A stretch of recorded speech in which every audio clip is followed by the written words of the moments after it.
আয়াত 50 ওয়াওয়াহাবনা লাহুম মির রাহমাতিনা ওয়াজআলনা লাহুম লিসানা সিদকিন আলিয়্যা। অনুবাদ, এবং তাদেরকে আমরা দান করলাম আমাদের অনুগ্রহ আর তাদের নাম যশ সমুচ্চ করলাম। আয়াত 51 ওয়াযকুর ফিল কিতাবি মূসা ইন্নাহু কানা মুখলাসাও ওয়া কানা রাসূলান নাবিয়্যা। অনুবাদ, আর স্মরণ করুন এ কিতাবে মূসাকে, তিনি ছিলেন বিশেষ মনোনীত এবং তিনি ছিলেন রাসূল, নবী। তাফসীর 1 নং ফুটনোটের বিবরণ। মুখলাসান এর মানে হচ্ছে বিশেষভাবে মনোনীত করা, একান্ত করে নেওয়া।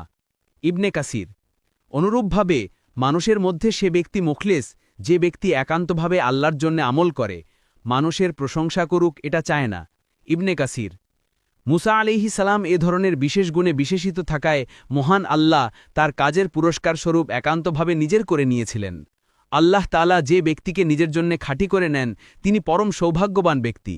নাবিগণই বিশেষভাবে এ গুণে গুণান্বিত হন। যেমন কুরআনে অন্যত্র বলা হয়েছে, আমি তাদেরকে আখেরাতের স্মরণ করা কাজের জন্য একান্ত করে নিয়েছি। সূরা শাদ আয়াত 46। পরবর্তী তাফসিরে যেতে ভিডিওটি শেষ হওয়ার পূর্বেই এই বক্সে ক্লিক করুন। ভয়েস বা উচ্চারণে অনিচ্ছাকৃত ত্রুটি ক্ষমাসুন্দর দৃষ্টিতে দেখবেন ইনশাআল্লাহ।